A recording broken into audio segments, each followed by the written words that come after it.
Okay, okay. Um,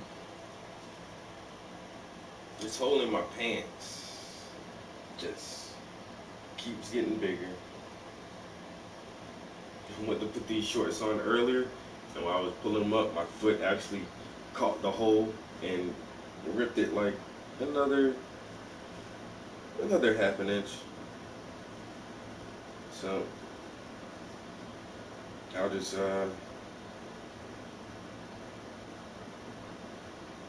keep them until I tear these motherfuckers all the way up.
All right, let me do an Instagram so we can get some people in here. Check out this art and education this morning. Ooh,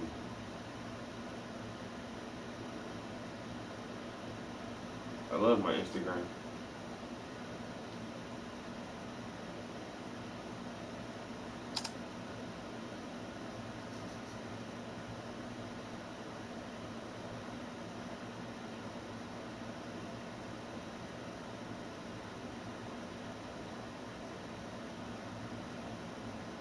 All right, okay, okay. One more minute. Let's see.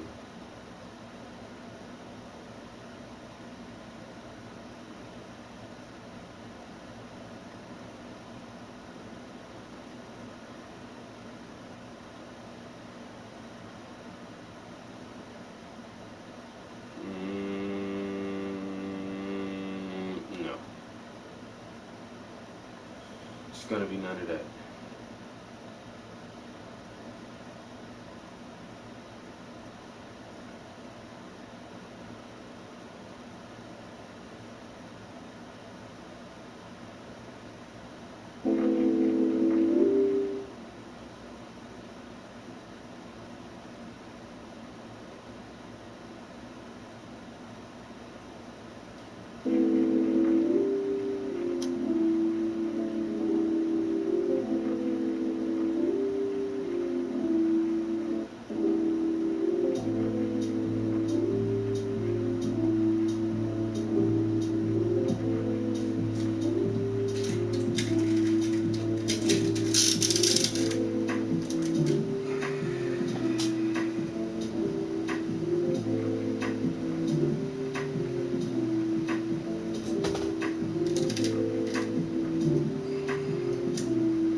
Boom, boom, boom.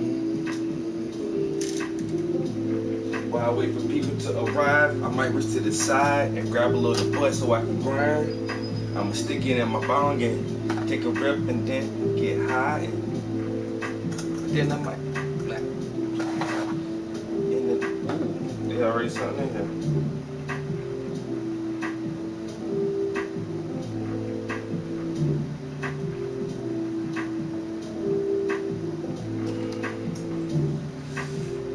Whoa, not an early bird.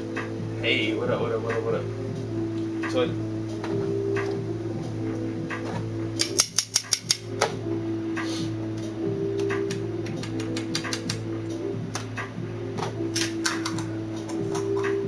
yo, Mimi, what's good?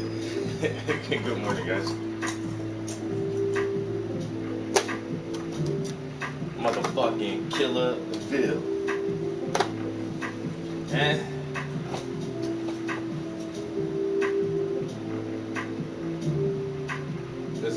What's up? Oh, this piece right here is gonna be flipping awesome. It's gonna be really nice when it's done.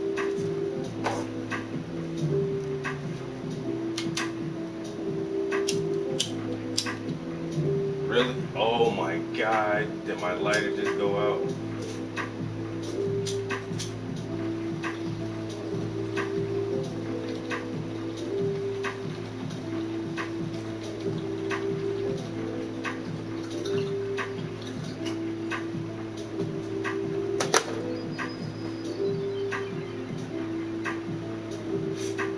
The new job is cool as hell. It's just too far away for me. That's the only thing, yo. It's like, it's not really far, but it's farther than I'm used to driving. The last job I had, I worked there for 5 years, and it was literally, I'm not lying, it was like a 5 minute drive from my house, yo. You hop in the car, 5 minutes, go through two lights, bust a turn, you're at work. 5 minutes, yo. I can never be late. Oh, you know what I'm saying? But now this new job, I gotta drive 35 minutes to get to work. Man, that's an hour and 10 minutes. I'm in the car, sitting in traffic every day, yo. You know, that shit add up over the week. You know what I'm saying? You sitting in the car 6, 7 hours a goddamn week, not really doing shit. And then the gas, the maintenance on the car. Hell, I already need another damn oil change. I just changed my oil, but I drive 35 minutes to work and back every damn day. That's the only downside to it is the commute. But other than that, like, I work for a non-profit organization that actually does uh, activism in the community and runs community programs and workshops. And we literally have a positive, direct impact on individual lives in our community for the better. And there's nothing more satisfying than that, to go to work and get paid for helping somebody who really is in desperate need of some type of assistance. You know, it is very rewarding and fulfilling for me to have this job that I'm doing right now, and it's meaningful. You know, like, I understand some jobs aren't really meaningful. Like I said, I was in a factory for 5 years, just pressing buttons on the machine. I'm making product. It's made out of plastic. I'm making plastic. That shit ain't helping nobody directly. The products that I made at that company were for very wealthy people who can, first of all, afford it, and it's made out of plastic. It's not biodegradable. It's basically hurting the planet, and it's a luxury. It's it's something of luxury, a luxury item, and something that most people, the average person, can't afford. You know, I can't afford the same materials that I was making to renovate my house. The shit is too fucking expensive. You know, but I sat there day in and day out, day in and day out, just doing busy work, creating a fucking useless ass product just so some rich motherfucker can say, I have this and you don't. And it always felt like a fucking waste of time, yeah. But now, like I say, the stuff that I'm doing now is actually working with families and individuals in a one-on-one setting and a very safe and secure environment where they are actually gaining uh, information, knowledge, and education to help them prosper as a productive citizen of our community. Whether it be GED testing, alcohol and drug programs, uh, parents as teachers in different kind of parenting and youth classes, the WIC programs, the Dress for Success programs, job search, resume building. Like we have basically all the fundamental tools that anyone need to function independently as an adult. You know, and most of the people we deal with are kind of in the prison system cycle, and they're stuck in that cycle, and we're just trying to help break that cycle. And most of our people who come there are coming out of prison, are transitioning from prison, are on probation and are trying not to go to prison, or they have had some run-ins and maybe they've lost custody of their children and they're trying to regain custody. And we even offer supervised visitations at our facility.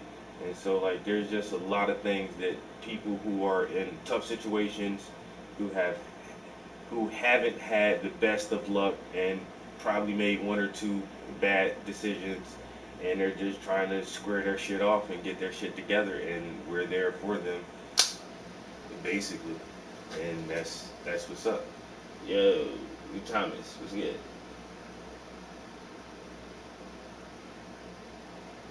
Yo, Chester, appreciate it, bro.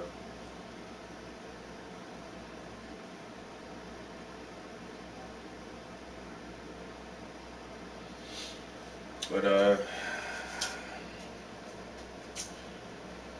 so I've had a show almost no, I have had a show every month this year. Sometimes I've had in February I had uh, three shows going at one time. In April I had like two shows going at one time. So I've actually had more than one show a month this year. But I've been fucking busy. I ain't lying to you. I ain't gonna lie to you, bro. I've been fucking busy. Like, and then somebody asked me to do something today for this month's first Friday. And it was weird because they asked me over a month ago. This wasn't in June. They asked me in May, and they said, "Hey, what's your schedule looking like?" And I said, "Well, I already have two shows for June because yeah, I did two shows last month because the main gallery I'm a member of, they have our member show in the summertime in June. So our member show is every current member can submit up to three pieces, and you're guaranteed to get at least one piece hung, depending on size, how many people actually submit art for the member show. So this member show, and normally most artists do submit, but we gained some new members this year, and um, there was a lot of work there. 2D, 3D work, uh, lithographs, pen and ink drawings, photography, mixed media, oil paintings, pottery, sculptures. Like there was, like this show was hot, yo. Um, and like I said, I've been so busy. I was only actually able to submit one piece to it. The piece I did was True Blue. It's one of the last pieces I finished. It's a really good piece of the girl wearing the choker and she's tugging at her choker. Uh, but yeah, so I had that show in June, and then I just had this the last show that I posted about at Rob Lettieri's, and that was, the last month in June. So the lady contacted me in May, and she said, "Hey, what's your schedule looking like?" I said, "Well, I'm kind of busy in June." She said, "Good. Are you doing something for July?" And I'm like, "Not as of yet." And she said, "Great. Would you like to do first Friday in July?" I'm like, "Sure, no problem." She's like, "Awesome. Uh, I'll contact you back with more details on the location and this and this and that." I'm like, "That sounds good." The entire month of June, heard nothing from this lady. Not a text, not an email, not a phone call for the entire month of June. She texted me at the end of May about July. I'm supposed to get more information so I can tell my constituents in my network about locations and times and what the rundown is. I got none of that for the month of June. She texts me Monday. "Are you going to be ready for Friday?" I'm like, "Huh? What? Am I here for..." I think I just deleted those text messages this morning. Just like, get this shit out of here. But I said something to the effect of, "I haven't heard from you in several weeks. I wasn't sure if the event was still scheduled to go. I haven't done any advertisement or media post about it because I don't know the information. So I just assumed, yo, we getting on the game later?" So I just assumed that it was a no-go. And she said, "Oh no, I told you we were going to take care of all of the flyers and digital posts and this and that, and we still were having you gonna set up." And I'm like, "You know what? I'm not even gonna do it. I'm good. I'm not gonna rush and 4 days when I have a show hanging, and then now I got to pull this show down and re-edit for a different space, a different venue, more than likely a different crowd of people, and see what I want in it, and then still have to transport it over there." And then this lady, don't I've never even met this lady. She said, "Oh, I can have someone meet you there." Like, bitch, why can't you meet me? You're the one organizing this thing, but you don't ever want to come like talk to me in person. And so I just told her, "I'm good, yo. And plus, I need a break anyway, yo. I like I said, I've been doing too much this year. Not too much. I've been doing just enough.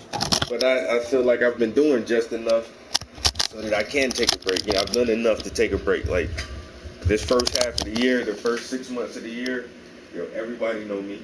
They seen me. I've been humping. I got proof and evidence, and it's in the put. And I talked to the lady from the local museum, the Everhart Museum. They're thinking about having me to do a exhibit at the museum. Yeah. So focusing on that, just like Bigger Fish. I'm trying to get in the Philadelphia Museum of African American Art. I'm talking to them. I'm trying to fry Bigger Fish. You know what I'm saying? There's a gallery in New York. I'm trying to get with them and fry some more Bigger Fish. All these other little venues, they're gonna have to hold off for a minute. But this piece is, I would say, about 45-50% done. It looks really good. I have to apply a third layer of paint to her shoulders and torso, her hand, her lips need a third layer of paint. After I do that, I'll let that dry. I'll apply a fourth layer of paint to the skin tones just to get some of those more bright highlights to pop out. More than likely, it won't be the entire canvas that has a fourth layer of paint, and it'll, like I said, it'll just be the more detailed areas. Uh, Her necklace actually has gold leafing on there, so I want some of that to pop through the paint. So I'll work on her necklace, her rings, and her bracelet after I finish the skin tone. Once I get the skin tone and the jewelry done, and then I'll hop into her hair, uh, add more details to her hair, all the highlights and reflections on there, and then after that, I'll go back and I'll tighten up the blue and put another layer on the blue one more time, tighten that in there, and then this piece will be done. So I still have a good bit to go on here, but it's looking nice. I'm still really enjoying it, having a lot of fun working on this piece, and it's beautiful. At the same time, I'm thinking up some more concepts and ideas. This is the next piece that I'll be working on back there. I don't know if you guys on Instagram can see it, but yeah, I've been talking about this piece for a couple of days, and it has an underpainting on it, so that's the image and the first layer of paint. Thinking about going really different on something here, going off on a little different direction. When I do some of my art, uh, the style and technique that I use now, when I use my mud knife up close, it looks like a mess. Honestly, it just my knife work looks a mess up close, and really like up close it looks like an abstract painting, and then you pull back, and then you can see like, okay, it looks exactly like something. It's not an abstract painting, it looks like something, but up close, when you can't see the entire image, the the flow of the paint and the motion of the paint is really is chaotic, and it's like organized chaos in a way, and they do seem to have almost a abstract appearance to it. And so I've been thinking about doing abstract art for a while. Pretty sure everybody understands the difference between you know common modern art, portraiture, and abstract art. So, but I don't like abstract art. I ain't even gonna lie to you. I ain't gonna lie. It's like my least favorite genre, and it's like, but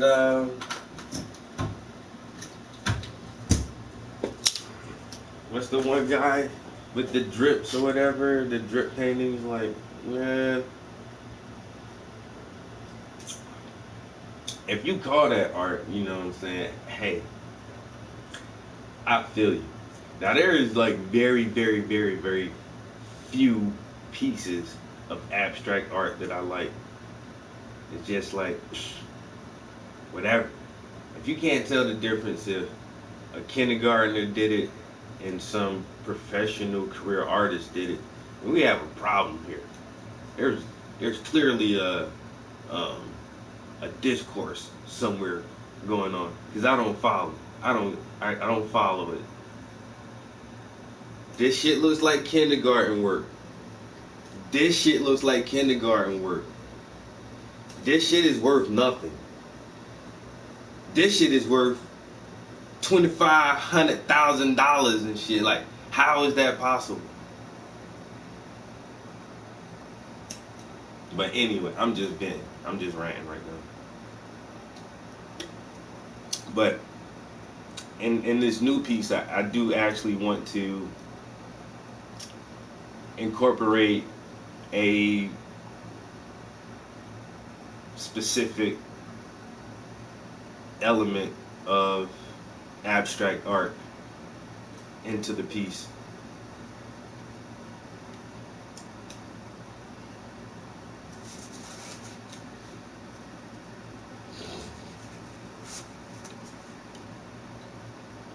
But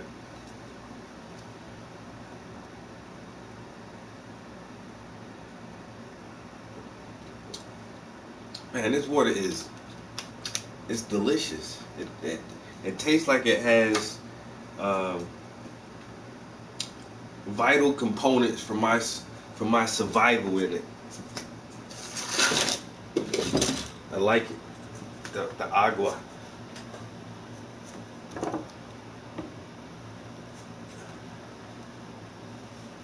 Yo, it is hot in here. I ain't even gonna lie, yo. I ain't gonna lie, yo. It's summertime in the city. You know what I'm saying? It's good because I'm in Northeast PA. We don't really get the heat like this. And when it comes, it's in really short spurts. You know what I'm saying? Most of the time, our summer is a mixture of muggy and rainy. But, like, we've had some really nice days where it's fucking sunshine. Like, we even had a day where we were in the 90s, yo. It's like 91 degrees out. And it's like, yeah. You know what I'm saying? But in the studio, it be baking in here, yo. It's like an easy bake oven in this thing. I ain't gonna lie. And then I'm sitting underneath this light, and then like for the good paint, I gotta turn the other light on. Man, them fluorescent bulbs be like baking the hell out my ass here. I can't wear no socks in here sometimes, man. My feet sweat, then they start stinking and shit. I'm like, damn. Anybody want no stinky ass feet? But got my toes out. Fuck that. See, sometimes I be in here off camera, I don't even have no shirt on, man. I just be in here sweating like, please help me.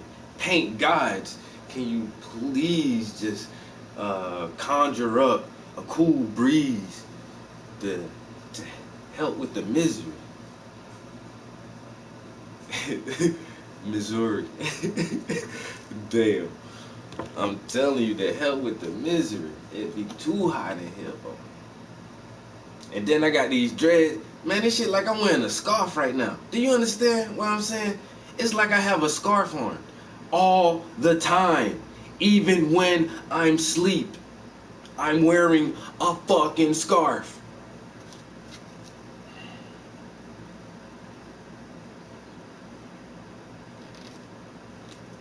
Summertime problem. You know what? I was born in June. They act like I'm made for this heat. Man, it hot as hell. Why y'all make me for the heat? Oh, I pick up the wrong bottle of water. Oh my God. That is really warm. That's not even like, it's that's above room temperature. Jeez. That shit is like cool soup. Warm. Lukewarm.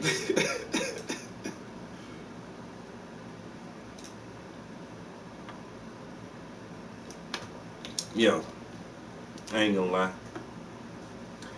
Sometimes be having me contemplating them scissors, boy. I be just like, you motherfucker. If you don't stop sweating on my goddamn neck, I will cut you, bitch. I try to have it up in a bun, then that shit just make me look weird. This shit be hot. I want this shit off my neck now, thinking about it.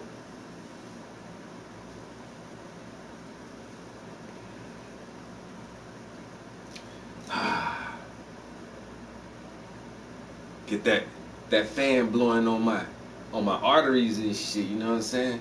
Damn.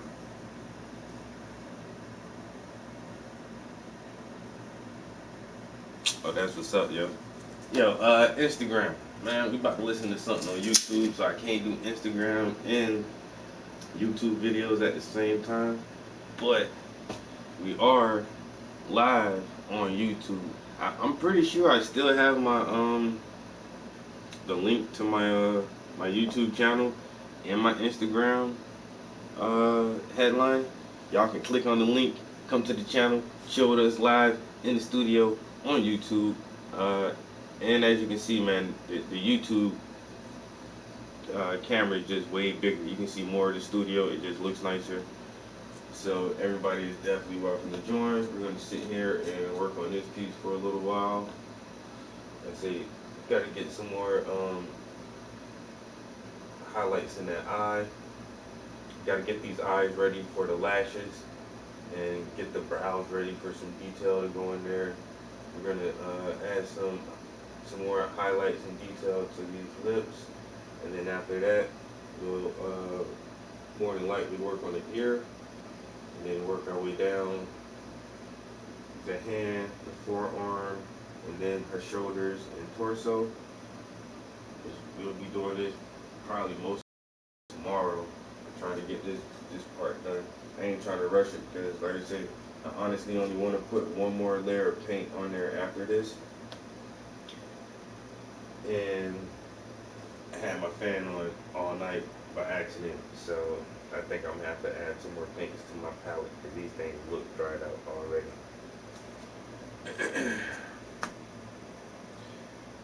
All right, guys. Yeah, don't forget, hit the YouTube, and I'll get you guys later. Peace.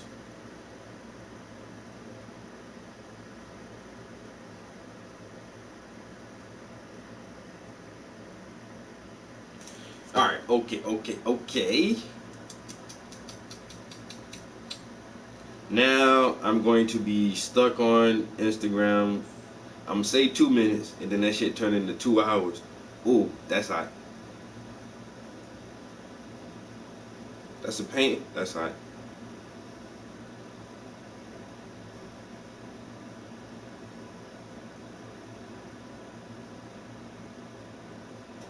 That's crazy.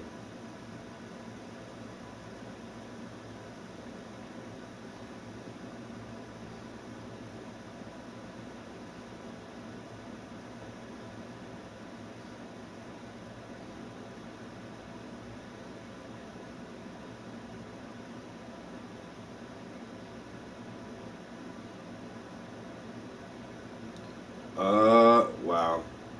That's hot. Oh, okay. Look, watch. Check it out, real quick. And I'm done with Instagram. Let me check Facebook real quick. Ron.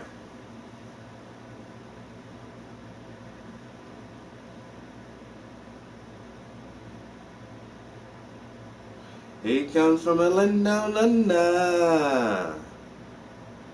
Red lightning strikes and thunder. Something. I actually don't know the lyrics to that song.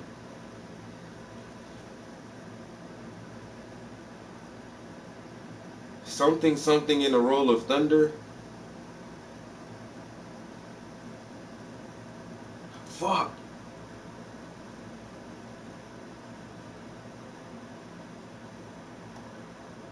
Yo, why everybody I know is at the gun range now?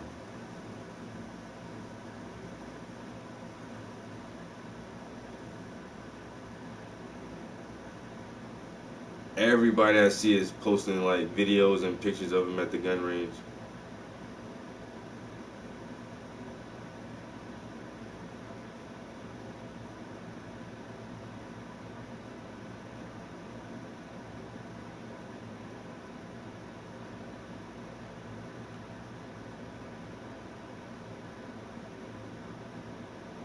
Just trying to catch some news real quick if there's something interesting, because my Facebook be popping. I don't really have to watch the news. I only fuck with smart people who are in the know. I let them watch the news and then post that shit, and I get to it. Is there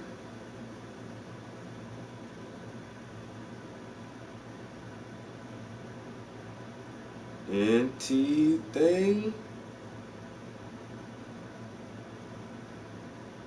I guess not. Alright, so enough of that. Now, YouTube.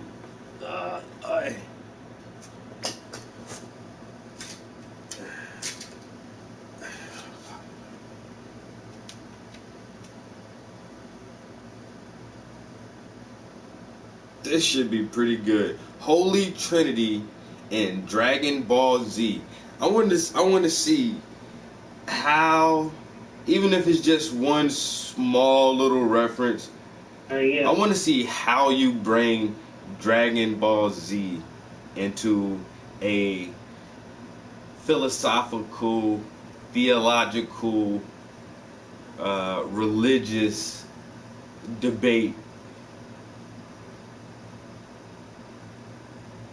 Holy Trinity and Dragon Ball Z, Rob from Georgia on the Atheist Experience. This should be pretty good. This should be a very interesting call, to say the least.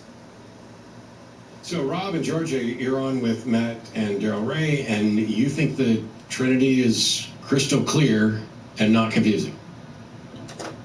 Yes, can you hear me? We can. Okay, yeah, calling about the Trinity and the Clergy Project. As far as the Trinity, as I understand it, I think I'm in a similar position to you, Matt, religion-wise. I was studying to be a preacher. I've actually been a wandering preacher for most of my adult life. I'm neuroatypical, which has to do with the clergy. All right, for everybody who just came in here, we're watching the Atheist Experience. It's a podcast out of Austin, Texas. The two co-hosts sit here and take phone calls. And the title of this clip is Holy Trinity in Dragon Ball Z. I can't get over that part. I can't wait to see when they bring up Dragon Ball Z. Project, but as far as the Trinity, I understand God as maximally powerful. I understand Yeshua as a limited form of God. It seems there are certain things one can't do if they're all powerful, and to do those things, they would need to limit themselves and kind of separate out their consciousness. And I understand the Holy Spirit as actions of God that affect humanity or the universe. So here's the thing. The Trinity, which was essentially invented in 325 CE, exactly, yeah. Is the notion that God the Father, God the Son, and God the Spirit are both simultaneously independent and one. And that's just a logical contradiction. So when you talk about understanding the Holy Spirit, once again, like he says, even start with the Trinity, the Father, the Son, and the Holy Spirit. My main concern when it comes to that is we know there is a duality to everything. Everything has an opposite. There is no way around it. That's how the basic fundamental laws of our reality work, is everything has duality. And when you have a Father, a Son, and a Holy Spirit, like in the Holy Trinity, you're already eliminating the woman. I love women, yo. That's one thing that I hate about the Bible. Like, why you trample on the woman so hard, yo? And you say Adam came first and then woman came from man, but we've never seen man bring forth life. We understand we play a role in it, but only women can grow life inside of them and bring forth life. The Bible tell you that shit the other way around. And then he says she ain't even included in the creation process. It's the Father, the Son, and the Holy Ghost. Like, that shit don't make no fucking sense, yo.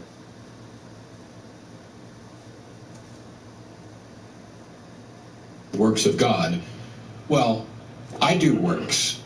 So if you were to look at the works that I do, you would have no justification for claiming that those works are an independent agent that is both co-equal with me and independent from me. That's where the confusion comes in. So this is kind of a silly example. Mm-hmm. I guess there was an anime I watched when I was little that it seems most people my age watched, Dragon Ball Z, and one of the characters, Piccolo, would occasionally divide his body into two. His power became limited. It was never more than how strong he was when he was together, but there were certain times when separating himself and weakening himself was beneficial. When he was separated, there wasn't conscious awareness of what the other part of him was experiencing. And I think the only real difference I see with El Yahweh is that El would be consciously aware of all of the experience. Yeshua would be aware of its experience, and the Holy Spirit, which I actually don't understand, but I just view as separated in a similar way. I have no idea what level of awareness it would have. Yeah, while I wasn't like a Dragon Ball Z fan, first of all, what you're describing is sometimes the two are one and sometimes the two.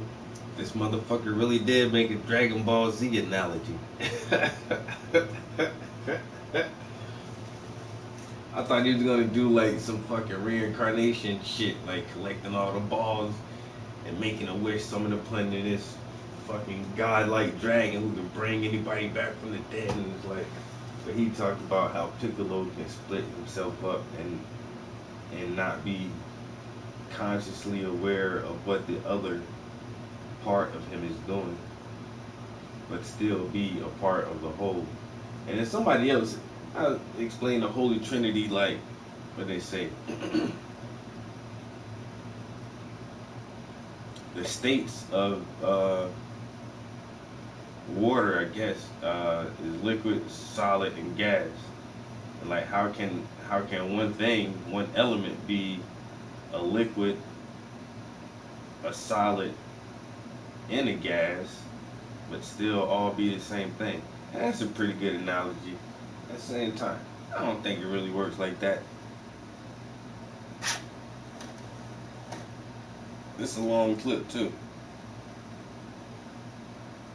And that's not Yeah. the same as what the doctrine is regarding the Trinity. On the other hand, I think that if we are going to anime, cartoons, and fictions to try to come up with an explanation, why aren't we just like citing the Wonder Twins? The fact that we can create a cartoon of something and make it make sense, at least in a limited sense, doesn't mean that we have any demonstration that there's a Trinitarian or Triune God. I agree with that. Even if I can make it make sense to myself, that doesn't mean it makes sense in a physical, materialistic way. So I guess I just have a belief in I think it doesn't. supernatural something. For the specific definition, I think it doesn't matter whether it's material or materialistic or physical. Even just as an abstract concept, it violates the laws of logic, the laws of identity, and so this notion that there are three agents that are actually always one agent and always three independent agents, that sets up a logical contradiction. And I, as I pointed out, I mean, this concept did not exist. And actually, the primary verse that people have cited for the Trinity is generally viewed as a late century or maybe second, third century interpolation, where it's called the Jonin comma, and so there's a passage there that in the oldest and best manuscripts has one line, which in later manuscripts has two lines, which is where they added, and these three are one, the Father, the Son, and the Holy Spirit type thing.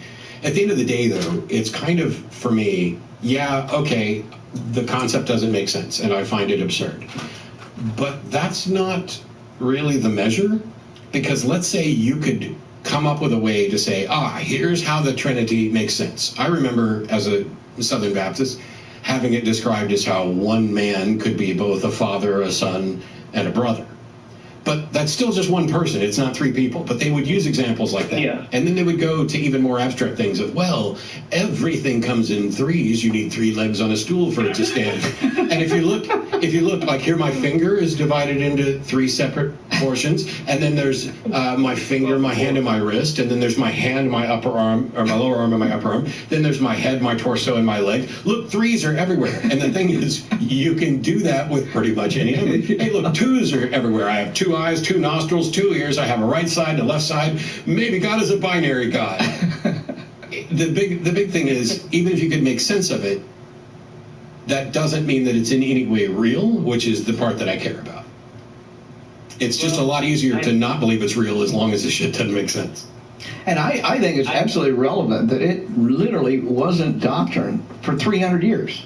Yeah. 300 years. Oh, yeah. Yeah, that's pretty. That does make sense. And it's a Catholic doctrine primarily, and the Protestants just kind of kept going with it. But it's very originally within the Catholic Well, everything was originally the Catholic. Right. That's well, not quite. No, there's other things like their Arianism that had some. There's some other traditions that probably bleached into mostly it. kind of vanished. But, Yeah. Right. But yeah.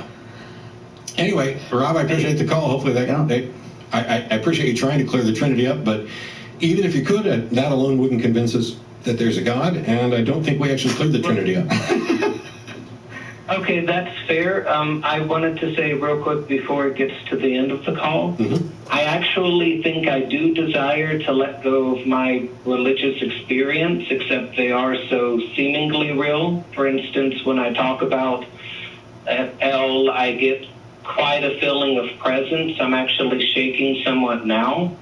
And I feel as if that is from fear of a presence. And I also understand that intimidation is no way for a loving God to guide its people. So I can accept the idea that that's my internal fears. And Yeah, because I don't understand it. Like, if God wanted everybody to be aware of his presence, then everybody would have this point. And there would be no atheists. And it would be so obviously clear who our creator is and what our purpose is, because he would let us know and not give us some weird ass book, written 16 languages ago, which most have died out, and then don't ever come and talk to us no more. But if you believe, you get this feeling, and I'm shaking right now, and it's like, well, why don't I ever feel that shit, yo? When I want to believe that there is something. And I do say that, like, I really do think that there is something greater than us. But I don't know, I don't feel it like these religious people feel that shit. It's the weirdest thing.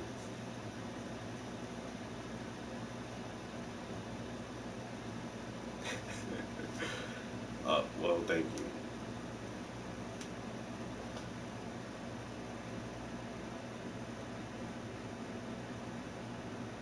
Why not, Ron? Overthinking things is the funnest thing to do, because sometimes I think I think too much.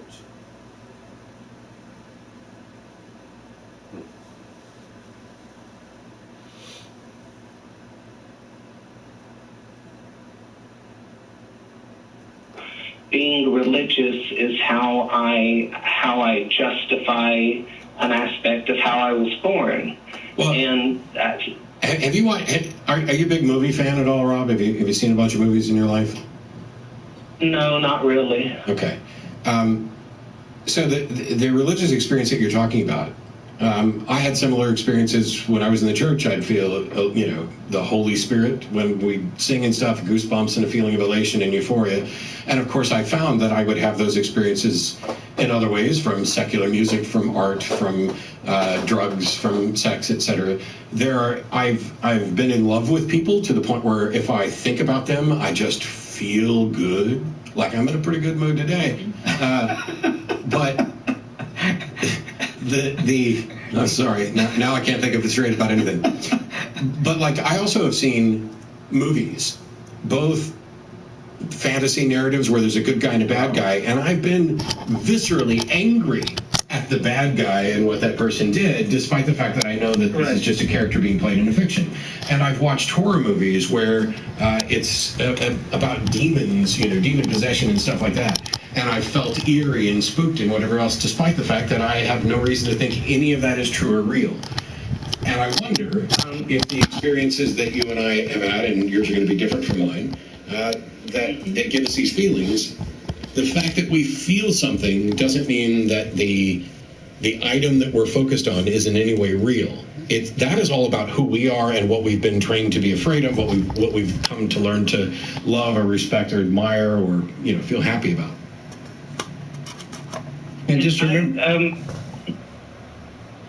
the guest host today, I didn't know who was hosting at all when I called in, but as it's about religious sexuality and that type of thing, what's his name? I'm sorry. Daryl Ray. Daryl Ray. And he's perfect. No. When I was little. That's a That's a real Southern boy's name right there. Daryl Ray. That's almost like Billy Ray. And that Ray, you know what I'm saying? You know he from Texas.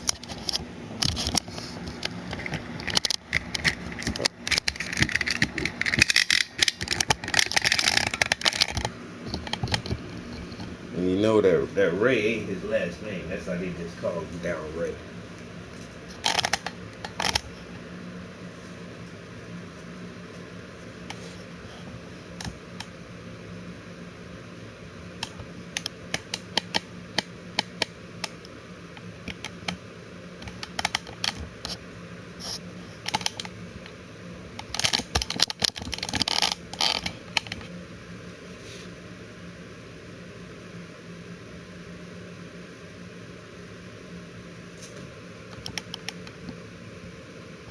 Ooh. Now I gotta turn this bright light on. Man, she about to bake me. I gotta go to work today too, guys. Better pay attention to the time. Cause I've been in here for almost an hour. And right now it's almost 10.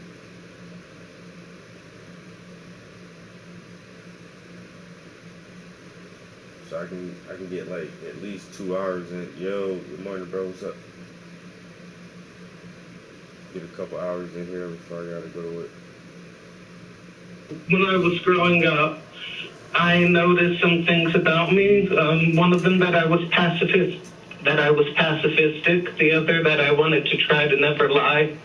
But also that the last time I had appropriate attractions was 9th grade, and upon entering 10th grade, which was when high school started, I found out. Oh my God! I can't even listen to this, Carla. You about to cry because you're gay. Get the fuck out of here, bro.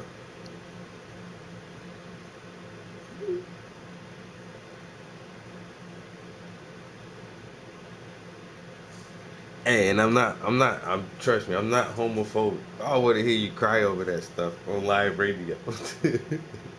And I know Matt probably give him some good advice and tell him it's okay. You don't need to cry. But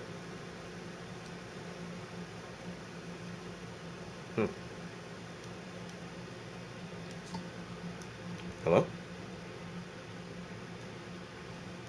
Yes?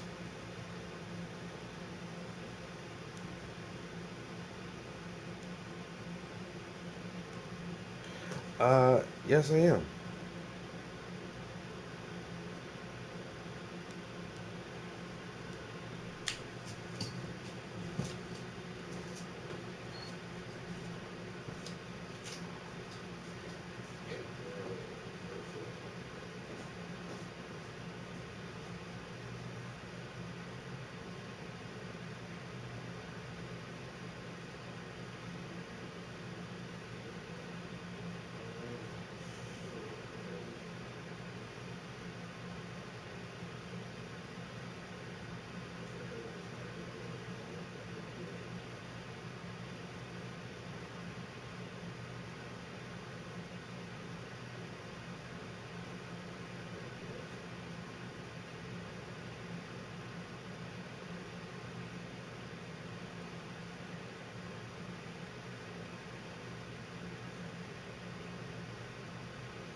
Yeah, like I don't know. I don't like hearing nobody cry. Like that's, and like you said, when I was younger, at an early age, I realized I was pacifistic, and I haven't had proper attraction since 9th grade. And,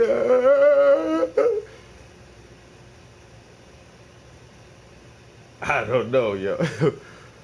But it's like, I get it, bro. I don't want to.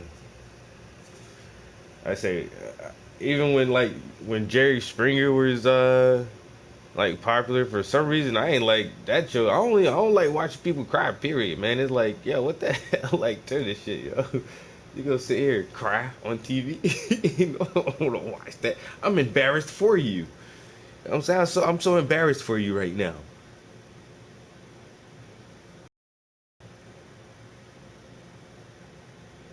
Get some rude gay ass waiter. That's messed up, bro. Tractors. To try to never lie. But also that the last time I had appropriate attractions was 9th grade, and upon entering 10th grade, which was when high school started, I found I wasn't attracted. All right, I'm not laughing no more. I'm good. All right, I'm good. Whew.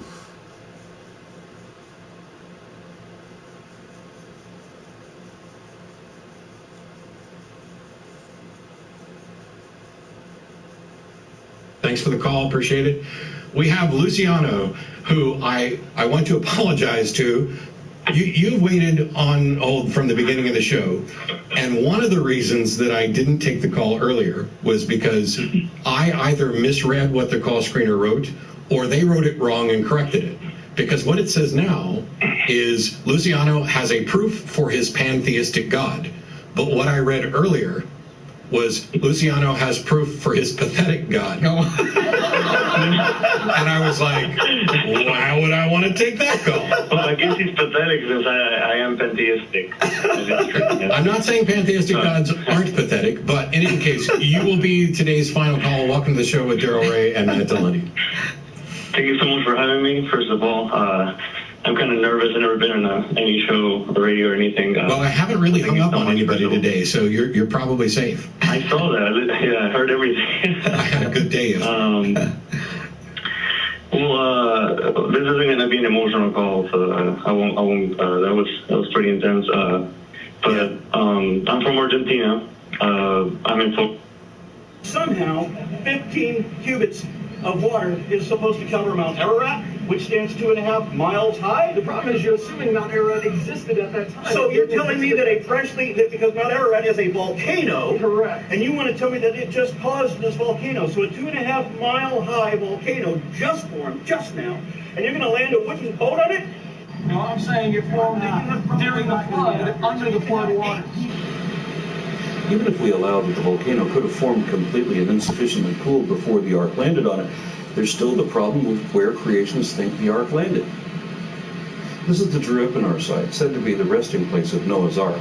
In fact, several creationist sources insist that this vaguely boat-shaped rock formation is supposed to be the ark's remains. These people tend to be young earth creationists, and they believe things can be fossilized very, very quickly, even without being buried, which is a whole other bunch of bullshit. But they think this pile of rocks is the ark, and it's still thousands of meters above sea level. So we're still talking about 1 billion kilometers of extra water that had to come out of nowhere.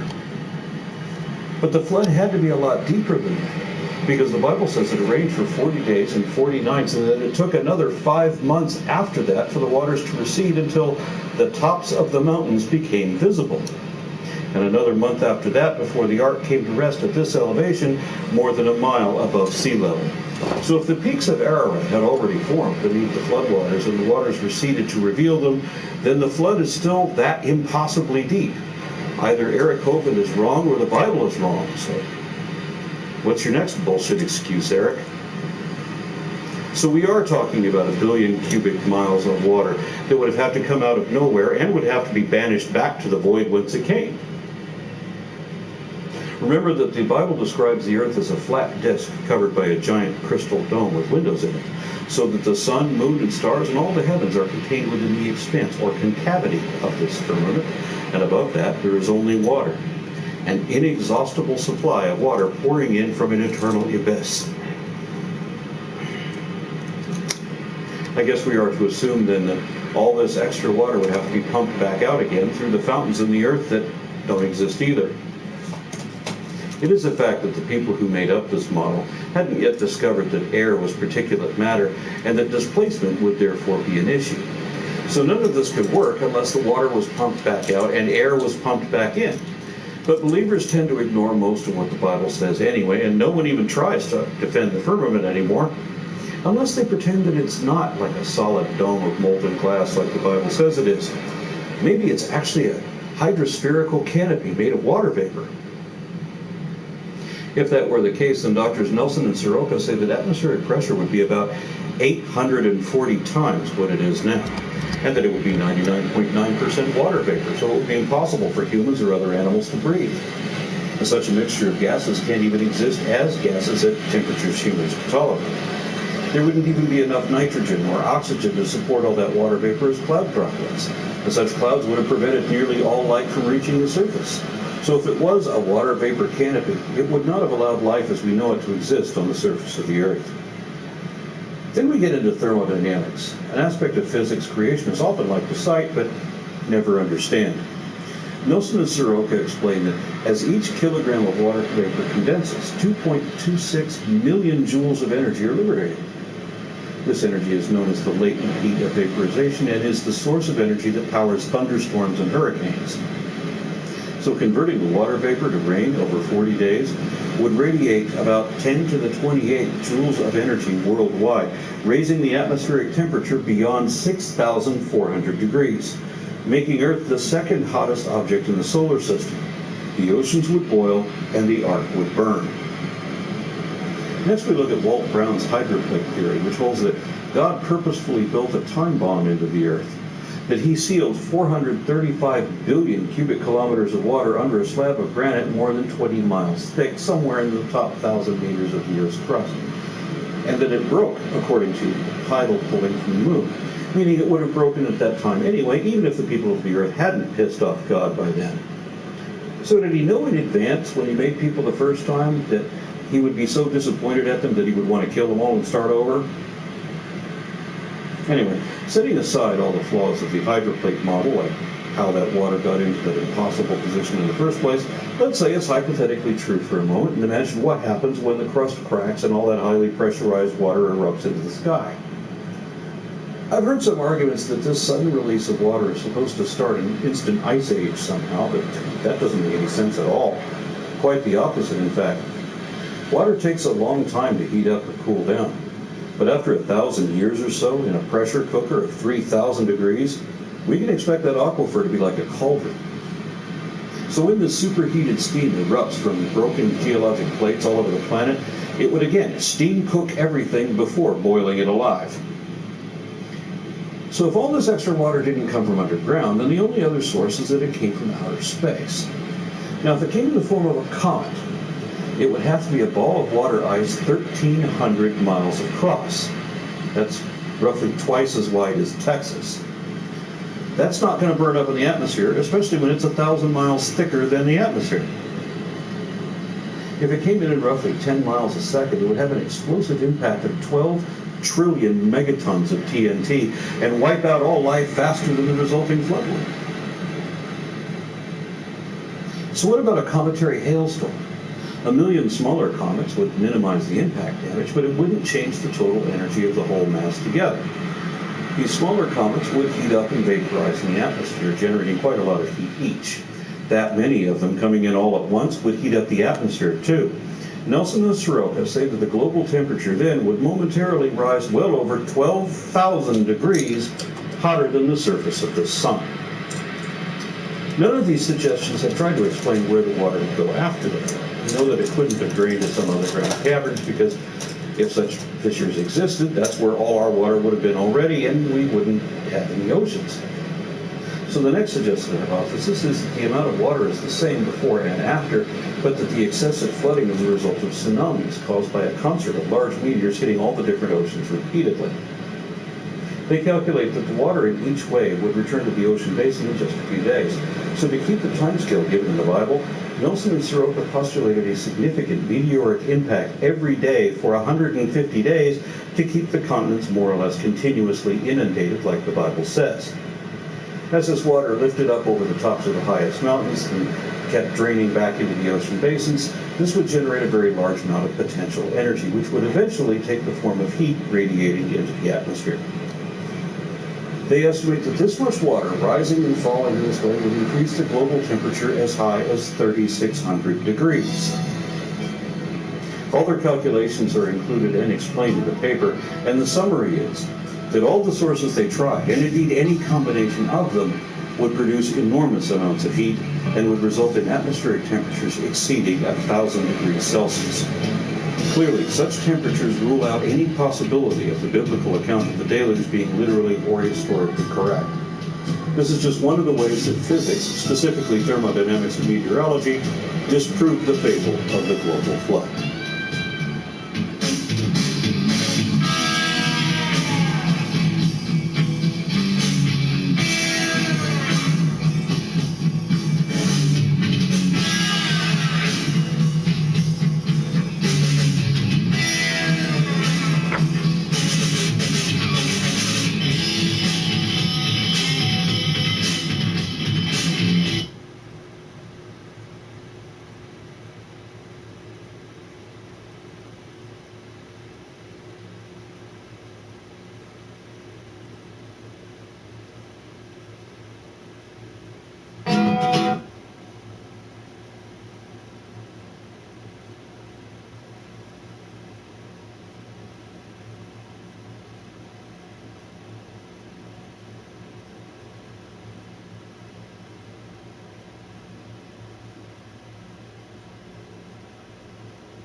Hey guys, welcome to the Great Debate Community. I've been pretty excited about this debate for the last week or so. I've got Aaron Ra here debating General Han Solo. Both of you, or rather everybody in the audience probably knows both of these debaters. Aaron Ra is pretty prominent for his debates against creationists, and anyone in the Great Debate Community knows General Han Solo is a theistic evolutionist, and he's got a wealth of knowledge. And I thought this would be a really interesting debate because General Han Solo isn't the creationist persona that we usually see Aaron Ra here taking out to the woodshed.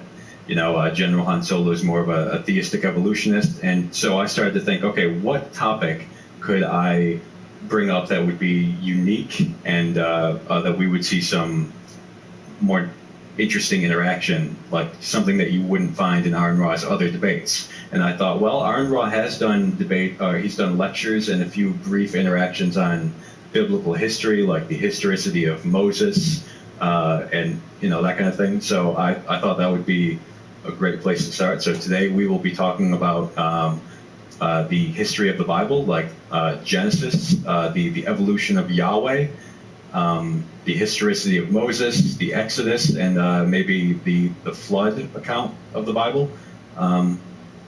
So yeah, I'll just kick it over to General Han Solo, since he has kind of the positive claim, I guess, defending the Bible, and then we'll get some interaction from Aaron. So hey, General, you want to get started?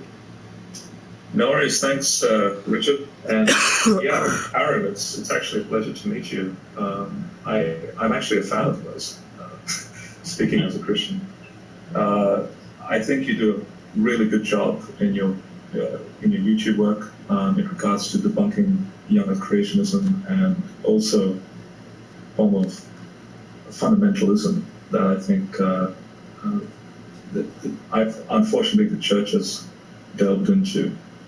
A type of anti-intellectualism that I think Christians ought to take back as an exercise of the scientific method. So yeah, I guess based on that, I have, as a Christian, when I look at Genesis and flood account, the Exodus, I find it difficult to see why you would see them as myths, because from what I've looked at, there is legitimate pieces of evidence that can point towards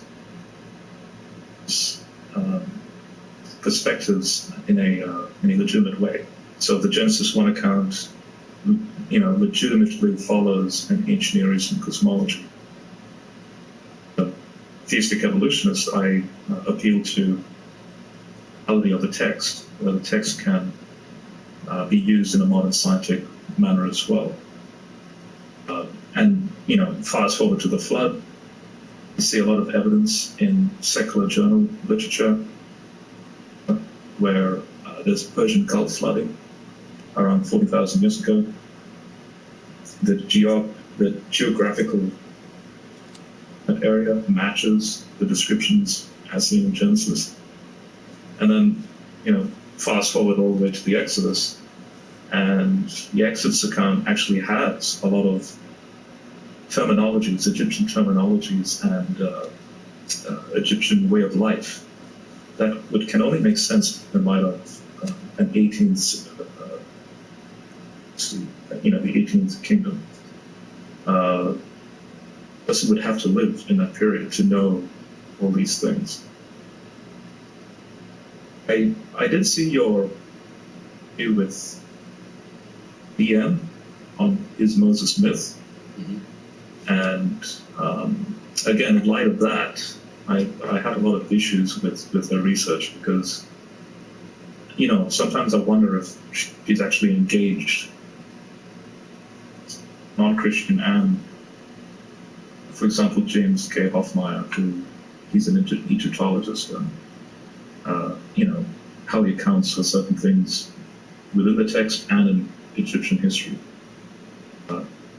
So take your pick. Like, we can go Genesis 1, we can go Noah's flood, we can go the Exodus account. It's up to you.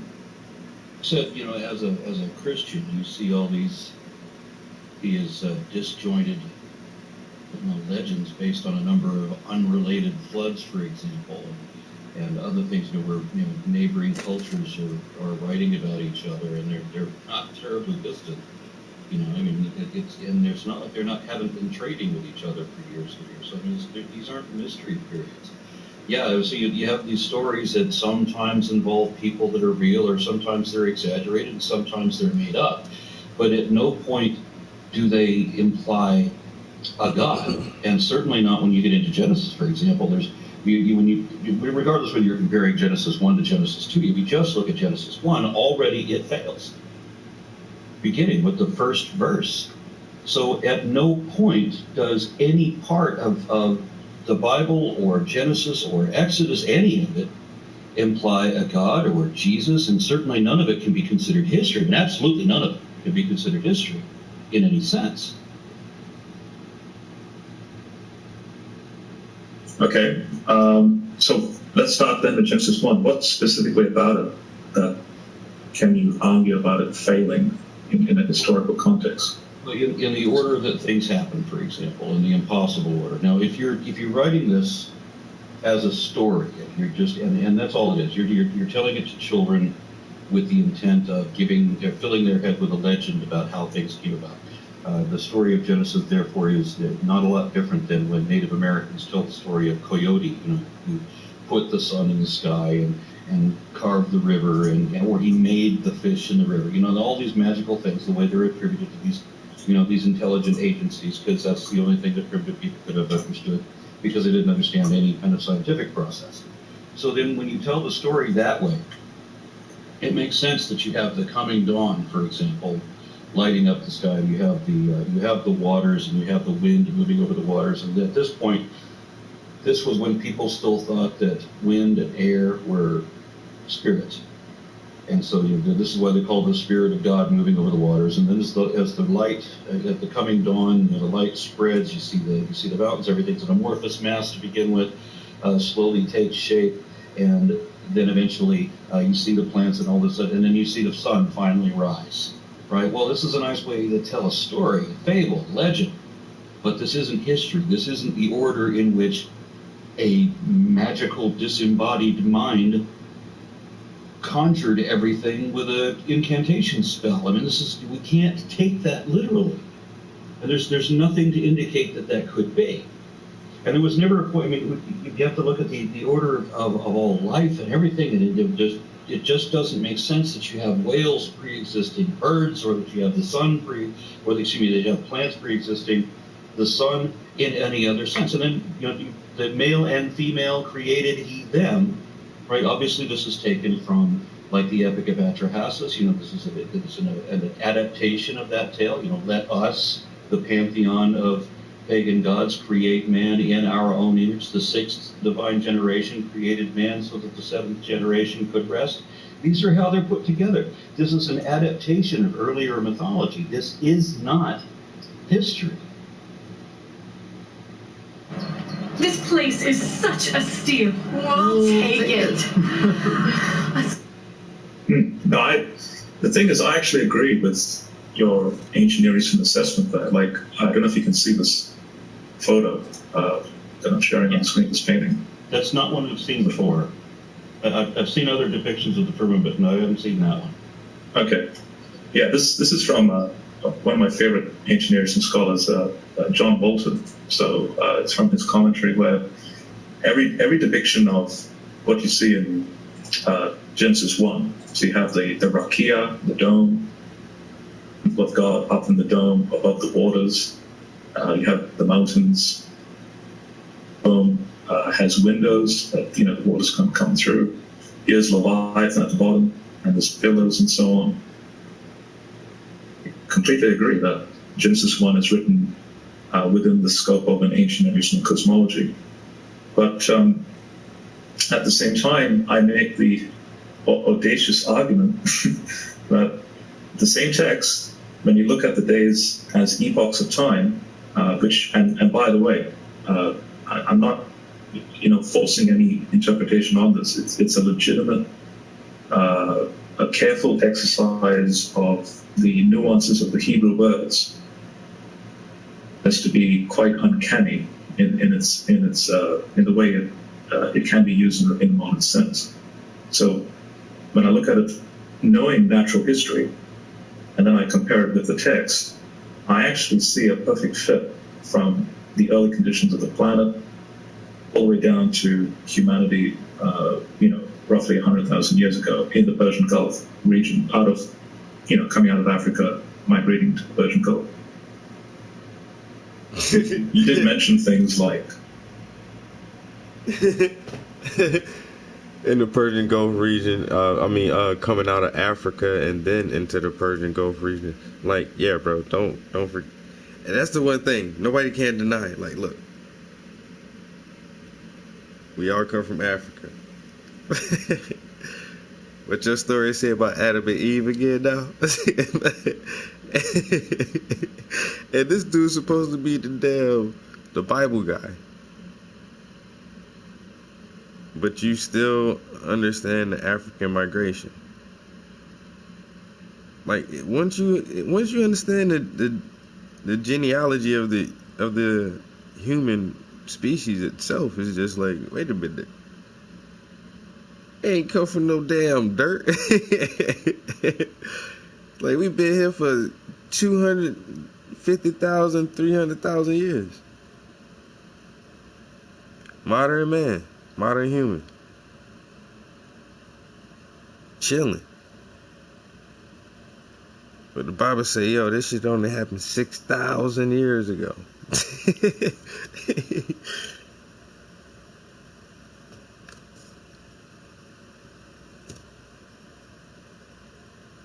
plants before sun and so on. I'm wondering, have you actually looked into the Hebrew scholarship? Outside of science, Hebrew scholars have actually designated arguments for the sun already existing in day 1, and that the plants on day 3, plants in this sense is very generic. So you're talking about vegetation on a new landmass that's appearing,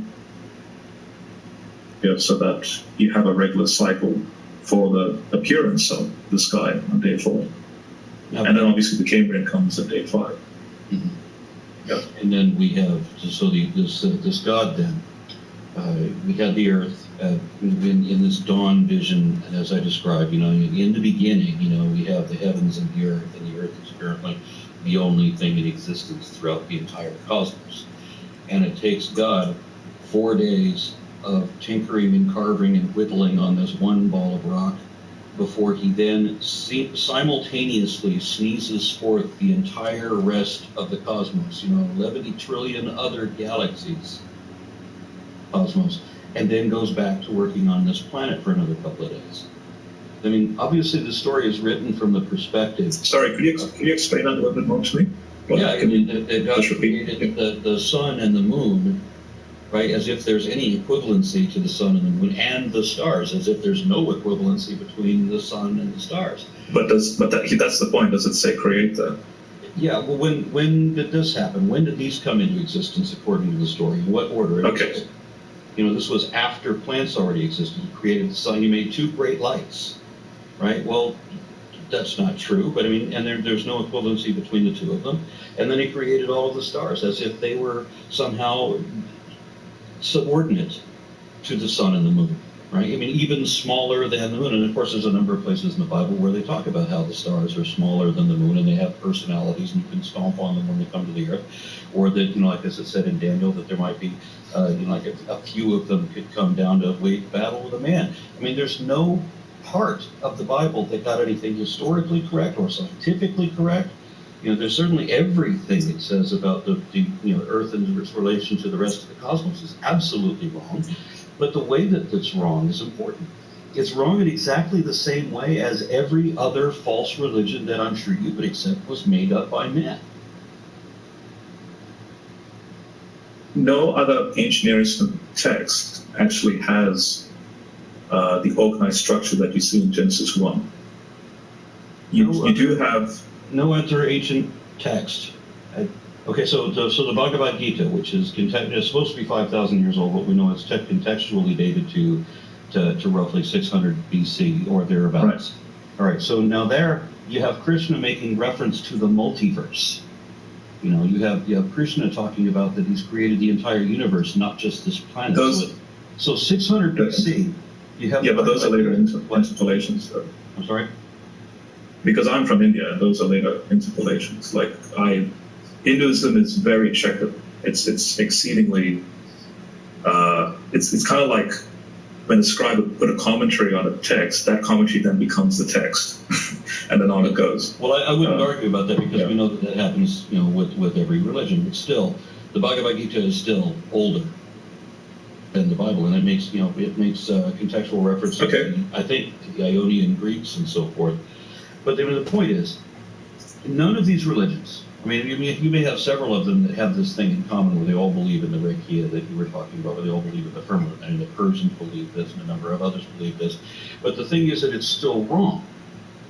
So why do we take what legends the Bible has that are clearly wrong and try to make an interpretation that somehow it's metaphorically right? Right, and that's a key word. I wouldn't say metaphorically. I'm as a Christian, I obviously have to believe that God actually speaks, obviously to an ancient audience. He has ontological existence, and through that existence, he has to... Why do you have to believe that? Well, I believe it because of the evidence that's given within the text and outside the text. Okay, so let's talk about the evidence outside the text. Why do you have to believe that God speaks to people, and that therefore we make the assumption that the same guy who created DNA and all these other fantastic processes somehow is such a deplorably bad author that the Bible is also this same construct? And that he did it not by independently writing it, but by doing it through a whole bunch of discordant people from different religions and different perspectives and allowing their different interpretations to intercede. Right. So could I just lay out my case, if that's possible? I'll probably take like 2-3 minutes.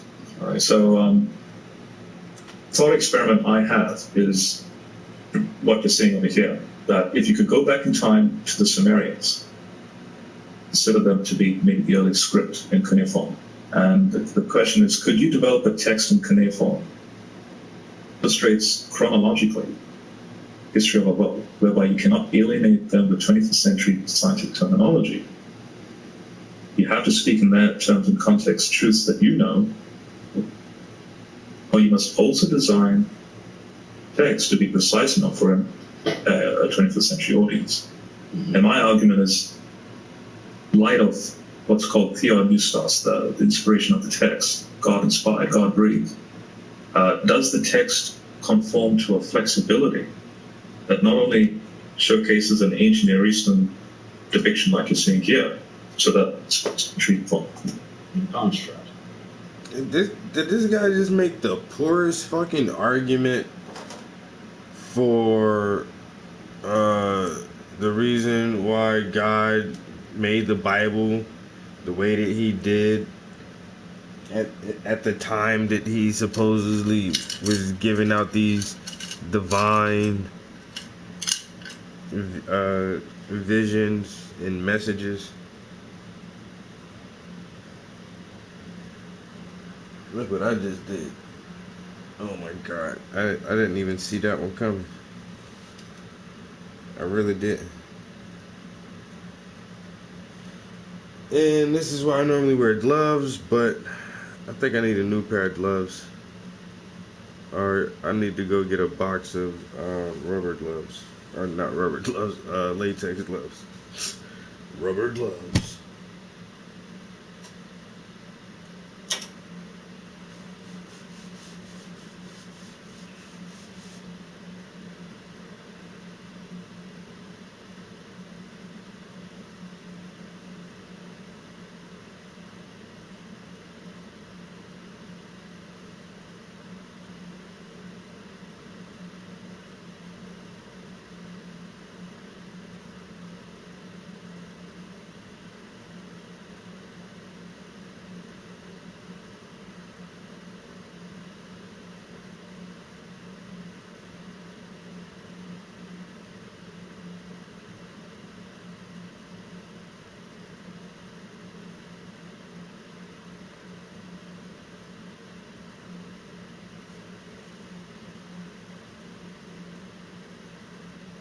Not by independently writing it, but by doing it through a whole bunch of discordant people from different religions and different perspectives and allowing their different interpretations to intercede.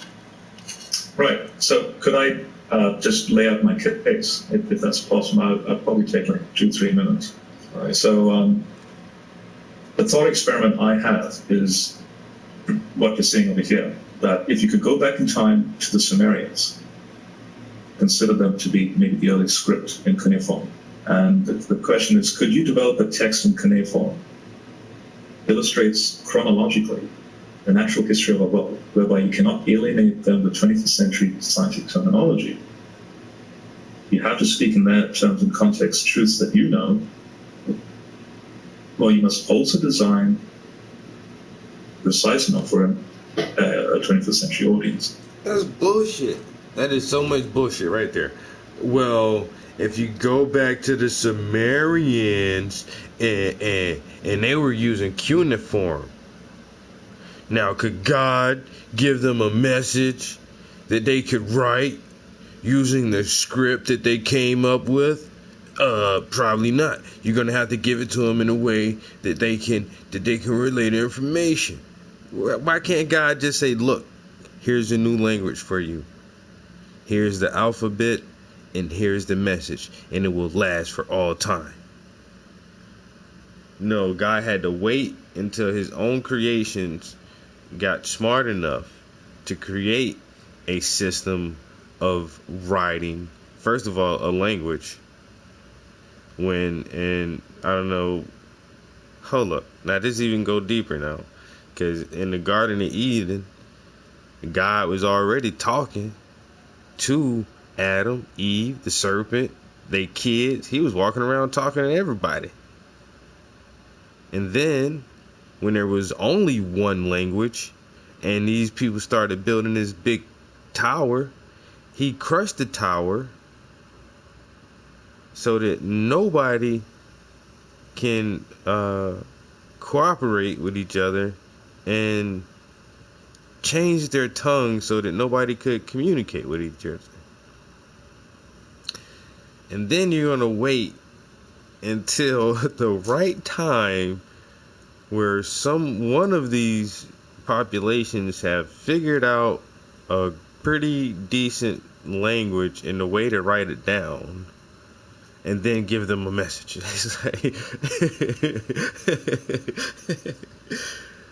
I don't know.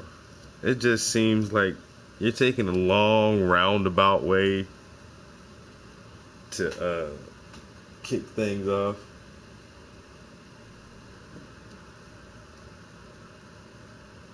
What? Dreamville got an album. The whole camp? Because Jid is on there. Earth Gang is on Dreamville. Who? I think they got a girl, a chick on Dreamville in it.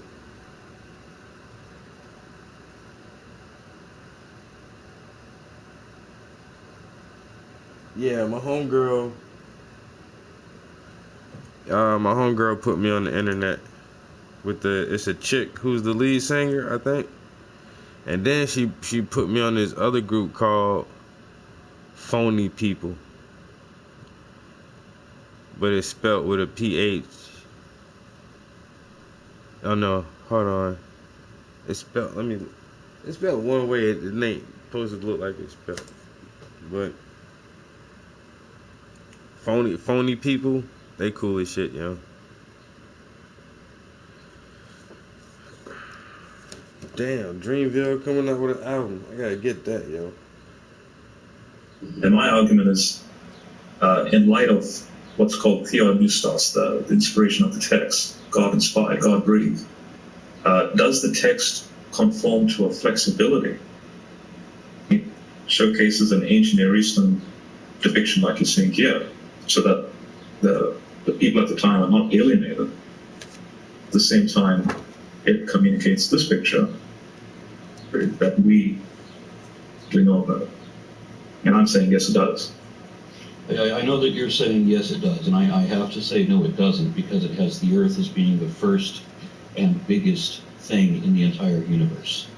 So I mean, there's so many things. Like every description that the Bible gives is not only wrong scientifically and historically, it's also wrong ethically and morally. There's no defense for it whatsoever. I mean, Okay, so with that first verse, in the beginning, God created the heavens and the earth. Have you, and this is again my question in regards to Hebrew scholarship, have you looked into the compound noun of that phrase, heavens and earth? Because heavens and earth there are not separated words. It's kind of like saying dragonfly or butterfly. You wouldn't say there's a butter in a fly, or you wouldn't say that there are buttery flies or flies that are butter or something. It's part of the grammar to mean. So in the abyss that this snow globe is supposed to be in, there is only the solid matter that we stand on, and there is the expanse of the firmament that we can dwell about in, or move about in. That's where the air is. So there's the heavens and the earth. Well, the heaven. If you wanted to translate heavens and earth accurately in our modern lingo, our modern way of speaking, we could literally say, in the beginning. Which, by the way, just that one word itself, Bereshit, there's a debate on if it's independent or dependent in its clause. But in the beginning, God creates ex nihilo this universe of space-time, right? And all the physics that we know about. Let's go tell people they'll only pay for what they need with Liberty Mutual.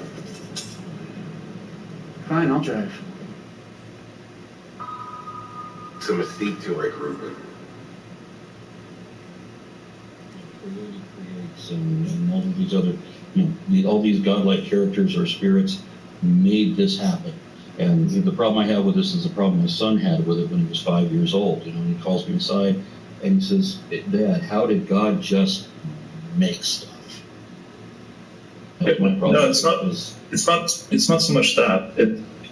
The claim that you made is you already have the earth existing in verse 1, and here I'm responding to that argument and saying, look, there's a singularity start to what the Jews, to the best of their vocabulary that they would explain, is there's a singularity start to reality, that we would call the universe. And you can nuance that word down to the Planck scale and whatever if you want. But so verse 1 is completely consistent with our modern Big Bang cosmology understandings. The only difference, obviously, is the God part here. That's the only difference. I mean, let's see. It describes, the Bible describes the Earth not as a sphere, but a circle. Sure, right? Yeah. Isaiah 40. Four quadrants. sometimes mistranslated as corners, right? This is the way But it's the Earth's geometrical description in Genesis 1. And then it's covered by this dome. You agree that this is a common belief that everybody had in the surrounding area and that it's wrong? Oh, yeah.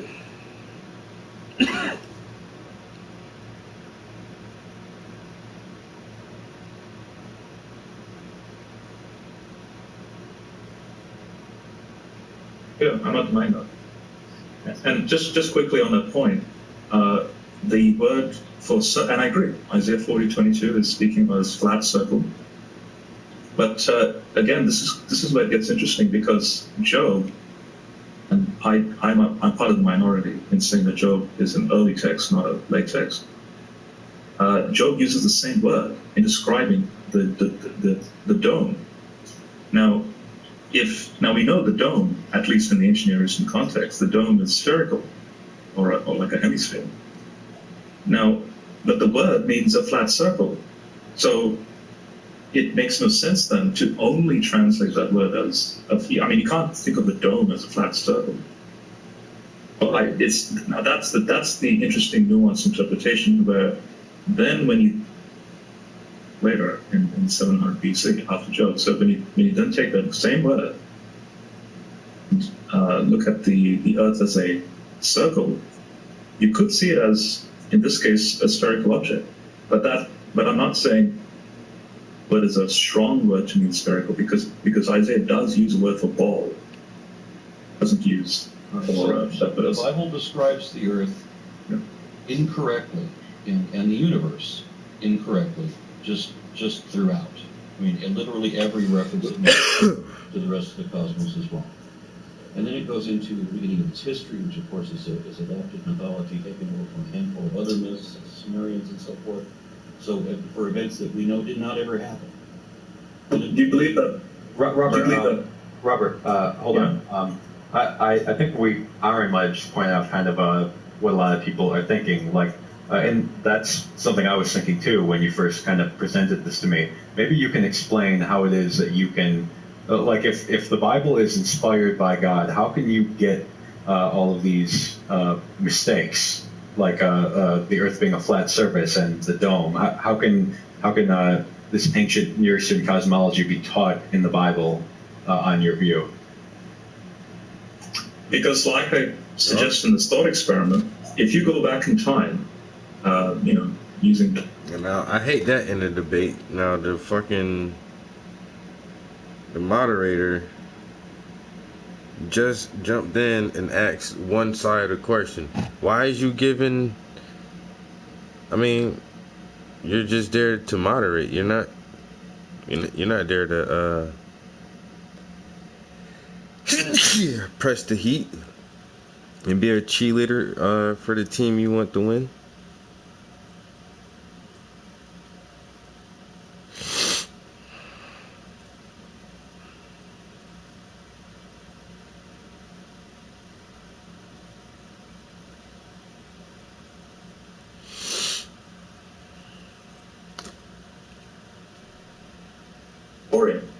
You would completely alienate the people at the time. You have to, the thought experiment, the rules of the thought experiment is that could you explain to them or write down, and by the way, writing back then is very limited, the vocabulary is very limited.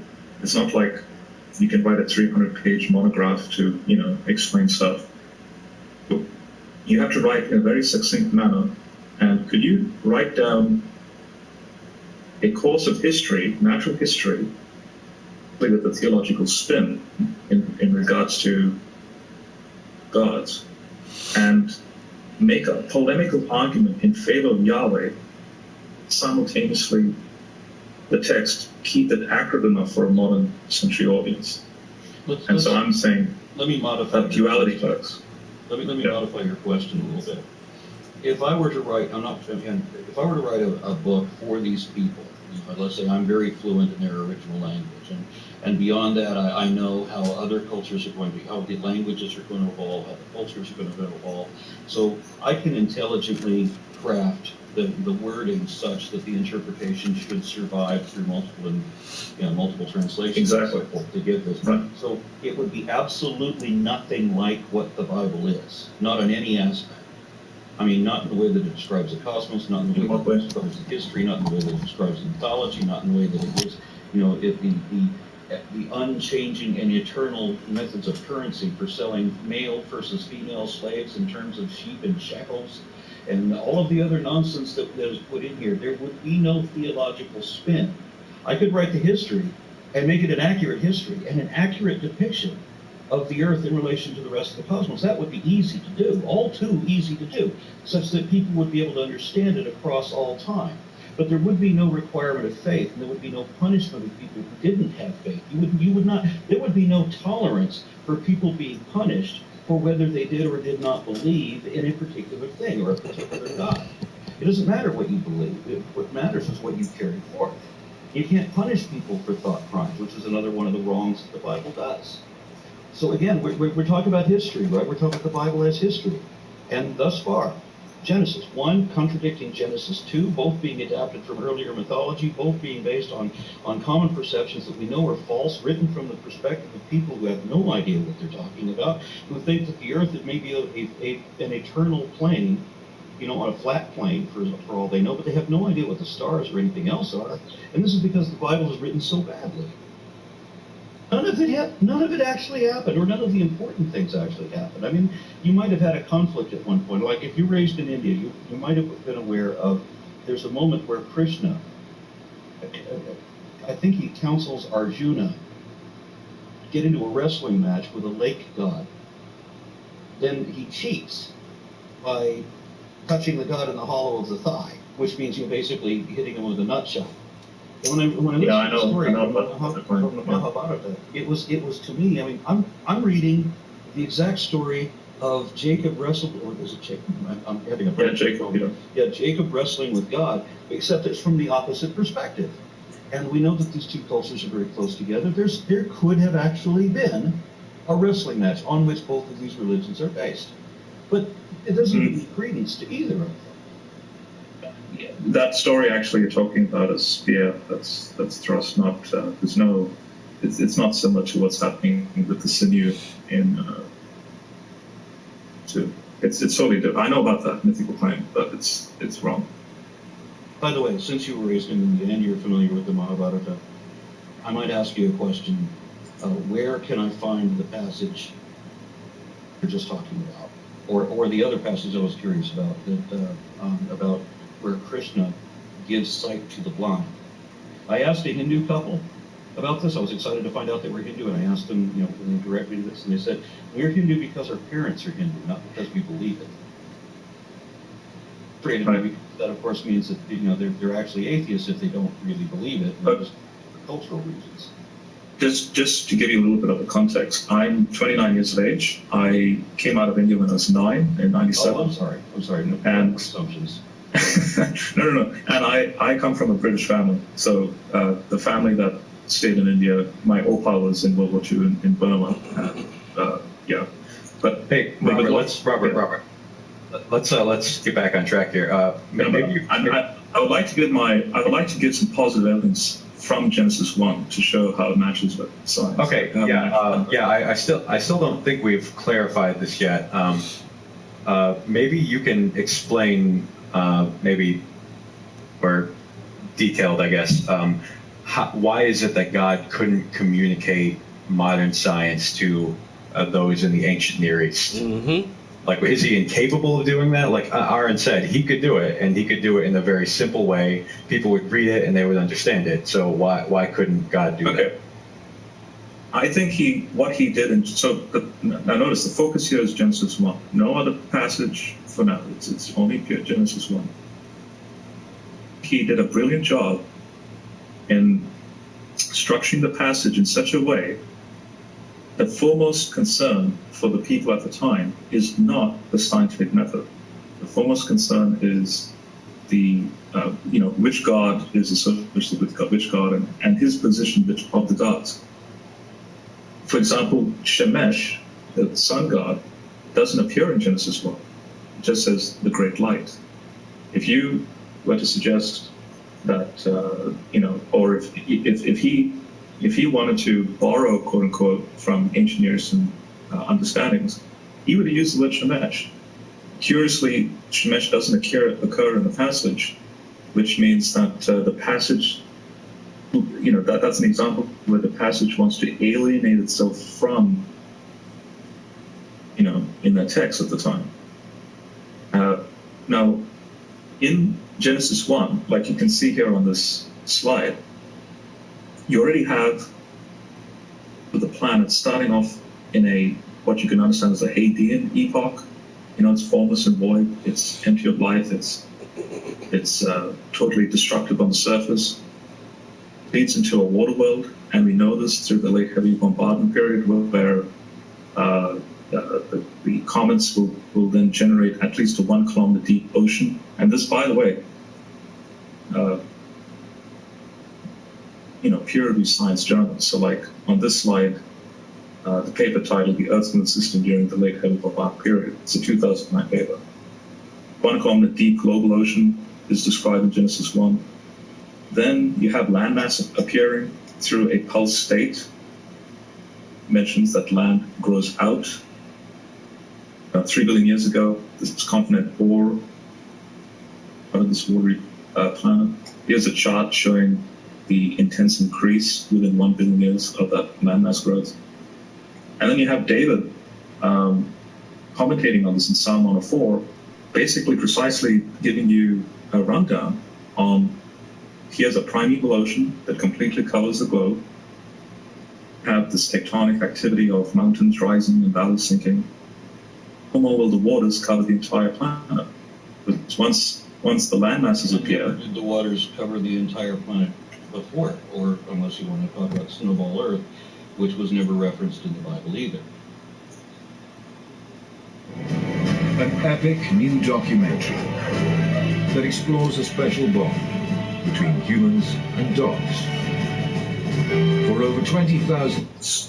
Snowball Earth actually is not... because I would put Snowball Earth in day 4, roughly. Between day 3 and 4.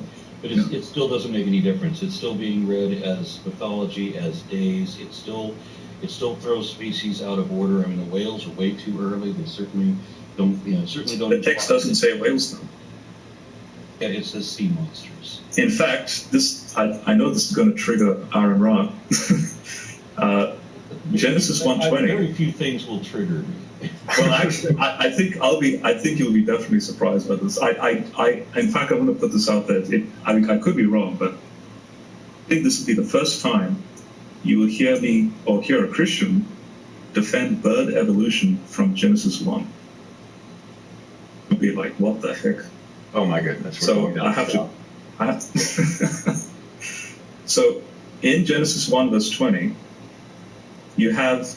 Now notice, Aaron, this is my appeal to what I call concordism, where the text is the text flexible enough to be read in a modern context. So it says in Genesis 1:20, the waters will bring forth reptiles having life and winged creatures. In verse 21, which you might be thinking of whales, but actually Tanim would be a category of like a great lizard creature. So you can think of this as a dinosaur. Now, if you're going to get into classification, let's not forget that bats are birds when they swarm when they fly, but they are also locusts when they crawl about on 4 legs and yet swarm. And so the Bible right by what they do, not what they are. Another one of those failures. That swarming stuff is in this text of those particular creatures. Now, you have people in the 4th century, Christians like Basil. The question, why do the waters give birth also to birds? He conjectures that there could be a family link and a common derivation from the waters between birds and fish. know about monophyletic pedigrees. Birds, the dinosaurs, and in turn all the way back to the Cambrian. So I didn't put it in the slide because I made this a few months ago. I have to address all this because Go ahead. I can see how it's nicely rationalized, but I've had similar conversations with Mormons and Muslims using the same kind of apologetic, where they will state something along the lines of, like the belief that Mithras, for example, had the stars sewn into his cloak, so he would drape his cloak over the firmament to bring on the night so that he would see the stars. Well, he would stretch that out like a tent. Well, because he said stretch it out over a tent, people interpret that to mean that this is the Quran saying that the universe is expanding. Well, this is the same kind of reverse apologetics that we're getting now. But notice that the Quran is a 6th century document, though. The Quran comes much later than Genesis. And the Bible is vast. It is what? It's just barely a few centuries older than that, and younger than a lot of other things. And certainly, many centuries younger than all of the things that it's based on. And all of those things are wrong. There's not been one that got right.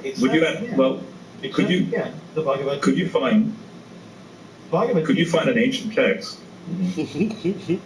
Well, here's a challenge. Could you find, and I've surveyed this, could you find Anaximander, who mentioned fish, humans come from fish, which, by the way, us in the early church agreed with that. Why would a 4th century Christian, Genesis 1:20, a family, ask a question, know to be true? Why would somebody do that, given a book that is riddled with quote-unquote history that we know is not historic? That did not happen. But this so-called non-historical book has this fact in it. Yes, if you use the word reptile, you can use this strained interpretation to then reverse rationalize. But he's asking the question, though. Okay. So Basil in the 4th century is asking this question. Right, and you have somebody else who's asking, what does this mean, or how do you interpret that? And that in no way addresses any of the failures that we've already talked about. Well, then, I guess it comes down to, we'll have to discuss the so-called failures. But basically, I want to point out that here you have, right in Genesis 1, that then caused a lot of the commentators, and it's not just Christian commentators, but Second Temple Jewish commentators as well, basically arguing that birds, in a quote-unquote evolutionary process, ultimately from the ocean life. Different ways that you could interpret that. Let's say that we give you that. Let's say that is one of the many ways that can be interpreted.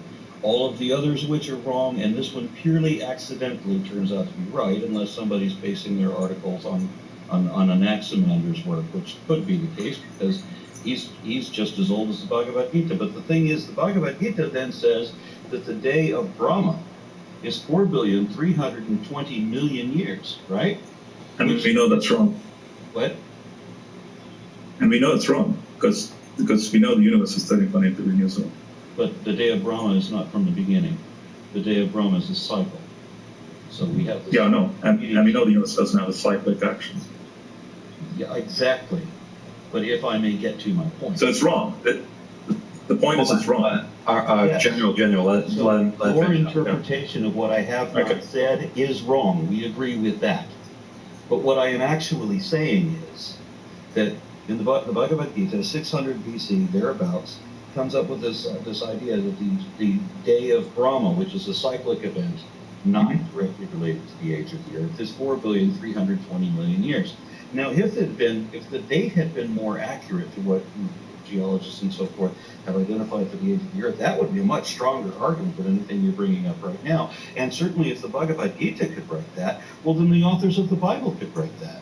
And they could have given these kinds of ages for, in the beginning, 4 billion or 4.5 billion years or so ago, and we could have things. But if you actually know the data, you would be able to describe it correctly, and you would not ever state in there or allow people to believe that if you have cattle that look at striped sticks, that will somehow psychically affect their genetics so that they will produce striped calves. You just wouldn't have that kind of misinformation in your holy book. Your book wouldn't be holy. it would be full of truth.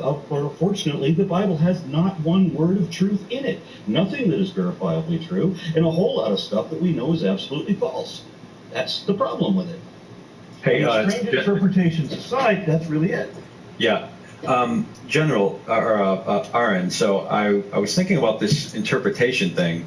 I wonder, like, when we look at a text, there would be, I think you'd probably agree, there would be a correct way to interpret it and an incorrect way.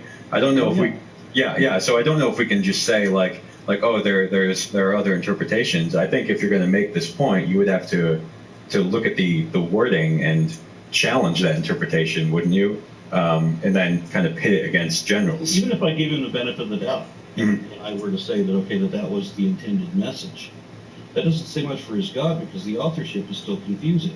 Because it's like trying to describe the events of history in a 3-stanza series of song lyrics. You know, it just can't, you can't do it that way. You've got something as voluminous as the Bible, and everything in it is either trivial and irrelevant, or it's wholly immoral and absolutely wrong. It's factually wrong. It's morally wrong. It gets everything wrong, period. And then it praises, right? It praises the belief system, and it glorifies the belief in God, and threatens judgment over this belief, right? And that's all that matters. I mean, as he said, the way the Bible was written, and he thought it was cleverly crafted this way, so that it doesn't concentrate on science, which is the thing that people should be at. Right, that they should have accurate information. Instead, it was cleverly contrived to have these people believing in make-believe things that don't produce actual good, that only cause harm. Yeah. So this is how the Bible is cleverly constructed, so that it does no damn good, and it just creates this huge problem forever. Yeah, I actually liked your illustration of the 3-stanza song lyric. I wonder if we could look at Genesis almost kind of like that, because in that sense, if you were doing that, you wouldn't be troubled by errors in Genesis or ancient Near Eastern cosmology in Genesis, because that wouldn't be the intention of the author. The intention would be, in that case, in a song lyric, it would be to communicate poetry. In the book of Genesis, I think the central point would be to communicate theology, which, as General here said, would be Yahweh triumphing over the other gods. So it's and not just that, but I want to also clarify. Remember, he brought up the 4 billion year cycle. I don't want to just no. I know. I just because that analogy is important, because what I'm arguing is in Genesis 1, the things that are left out is important, meaning obviously we know the things that are left out is important today, but the fact that it leaves it out is important, are equally important. So Genesis 1 does not at all particular quote-unquote period of time that this takes place. It just, when you take Yom without the definite article, you're talking about periods of time. Doesn't describe periods of time other than days. It does. It gives it in days. Again, Yom, you have to look at this in an ancient Near Eastern context. When you look at Yom, I realize it's an indefinite period of time. Between the lines and ignore the lines. Not at all. I'm looking at the text just the way it is. But you're not. Day 1 it says days, and then on third day, and a fourth day, and so you're looking at what it says, ignoring what it says, and then I'm saying that the problem with like the whole of apologetics, I mean, any rationalization pay attention to what it actually says. You have to interpret something else in it, and that's where most of the theology comes from. Right, because like the serpent in the garden in Genesis 2 or 3, there's the common interpretation is that the serpent is supposed to be what's the Hebrew word for serpent in Genesis 3? I don't know Hebrew. Yeah.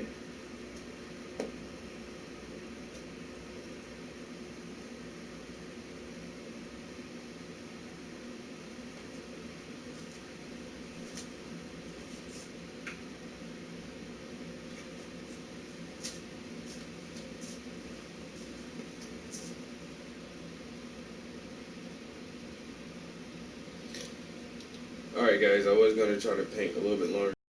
I got a phone call and something else came up.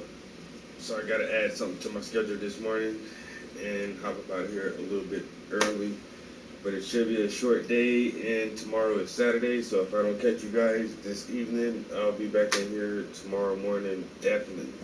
We're going to continue to work on this piece and come up with some more ideas. Appreciate y'all joining the stream, kicking it with me for a little while, and checking out the progress on these paintings.